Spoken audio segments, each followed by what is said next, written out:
Ses enfants, le brave paysan Hiro leur prodigue des conseils. Vous avez fini? Ah, merci mes enfants. Merci bien. Que Dieu vous protège. Que vous réussissez à l'école pour que vous ayez un avenir meilleur. Vous savez mes enfants, actuellement, la vie c'est comme ça. Je suis fatigué déjà. Vous m'aidez pendant les vacances. C'est très bon, c'est ce que j'aime de vous. Mais dites à vos camarades aussi qui sont avec vous d'aider les parents tel que vous le faites aujourd'hui. Aujourd'hui, en dépit de nombreuses difficultés, il compte ici au premier rang des planteurs de Côte d'Ivoire.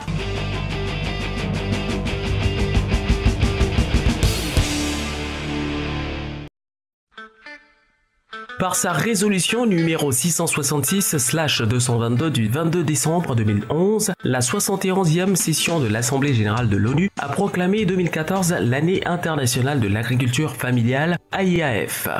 Par cette même résolution, elle a invité la FAO à faciliter la célébration de l'AIAF en collaboration avec les gouvernements, le PNUD, le FIDA, le CGIAR et les ONG compétentes.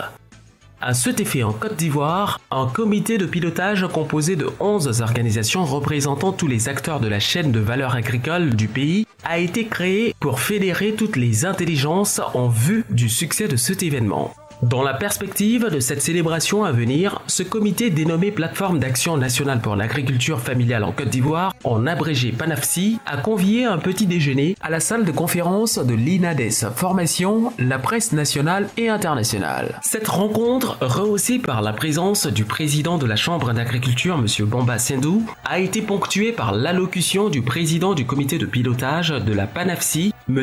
Aka Septime, et de l'exposé du secrétaire général de la dite plateforme, M. Pascal Baridomo. Notons que ces interventions ont permis de mieux cerner le mandat de la PANAFSI qui se résume en 4 actions principales dont notamment la poursuite et la finalisation du processus d'élaboration du plan d'action global 2013-2015, des visites de prise de contact auprès des autorités et partenaires, la sensibilisation et l'information du public sur l'AIAF 2014 et la mobilisation des producteurs à la base pour la célébration de l'AIAF. En somme, la presse a l'honneur à ce petit déjeuner, a comme à son accoutumée posé des questions élucidées par les conférenciers et fait des recommandations pour l'instauration d'un réseau autour de cette plateforme. L'association Femmes Solidaires pour l'Action et l'Autopromotion FESAP, située à Dabou, dans l'objectif de lutter contre la pauvreté et aussi pérenniser l'activité de la culture de champignons pleurotes ou la champignonnerie, assure la formation à toute personne désireuse de pratiquer ce métier. À ce sujet, la FESAP a procédé à la remise de diplômes à quelques pensionnaires qui viennent de finir leur formation. Madame Ameoum, présidente de l'association, et Monsieur Ameoum Conan Robert, l'un des formateurs, ont tenu à féliciter ces vaillants messieurs qui n'ont ménagé aucun effort pour suivre cette formation. Ils se disent disposés à recevoir d'autres pensionnaires. Monsieur Didier Kwasi, de Ava, représentant la présidente de la dite structure, a remis les diplômes à chaque récipiendaire. Quelques heureux récipiendaires ont tenu à s'exprimer. Mon souci premier en venant ici, c'est que, bon, étant d'abord retraité, j'ai dit, même si je produis le champion, je peux le consommer pour ma santé. Et à plus, si je peux avoir un peu d'argent. Et j'ai beaucoup d'enfants qui ont fréquenté, ils ont des niveaux, mais ils ne travaillent pas. La jeunesse est vraiment en dépérition, comme on a dit. Et en voulant faire ça, je me dis, bon, mais mon fils qui n'a pas de travail, je vais le mettre à faire ça. S'il me suit, il va le faire et il va en profiter. Je demande à la jeunesse de s'intéresser à l'auto-emploi. L'auto-emploi, c'est créer quelque chose. Une championnaire, par exemple, ça ne demande pas trop de moyens. Pour nous, les retraités, c'est une bonne chose. Nous avons appris beaucoup de choses.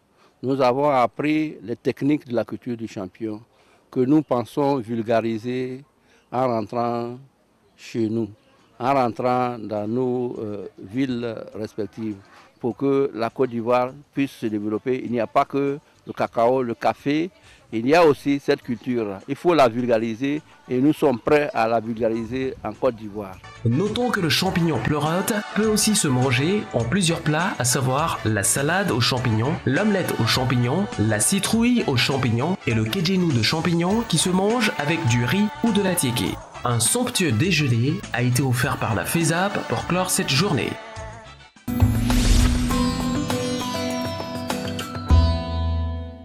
Je suis retraité, je suis au village, mais en même temps que j'étais enseignant, je faisais des plantations d'EVA par exemple. J'ai des EVA et puis un peu de poivrier. Donc j'ai voulu ajouter plus d'une corde à mon arc. Par exemple, faire du champignon, c'est une activité rentable. Parce que quand on fait un petit calcul tout juste, le kilo de champignons coûte 2000 francs. Si vous réussissez à fournir 100 kilos, ben vous voyez déjà ce que ça fait. Ça fait 2000 francs multiplié par 100, ça vous fait 20 000 francs par jour. Or, nous sommes venus pour apprendre à fournir beaucoup de champignons. Donc, sur le point de rentabilité, c'est déjà une très bonne chose.